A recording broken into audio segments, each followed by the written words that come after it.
Mr. Vigorous Dan, Masicka versus vybz Kartel. You don't want to see that clash there? What do you think about that situation there? Then who are gonna support Masicka? Oh, Alliance, oh shit, you still have local Alliance fans. Oh yeah. I get.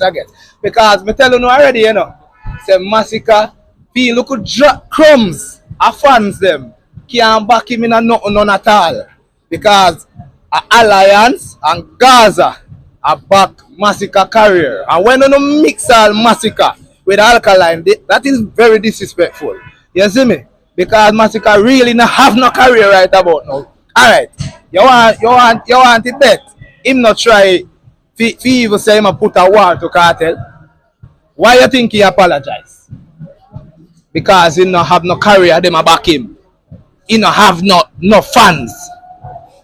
If you look at people, then can't back him. Why you think he can't take the war with alkaline? Because he not nobody for back him. You see me? He not. Come on, man. Masicka get too much ear for building career in no building. You sure about that? Looking at the camera and say that. I'm positive, man. I'm me vigorous than say that, man. Anything I hear me say, remember me tell you, he can prove it. Do your research, man. You will see.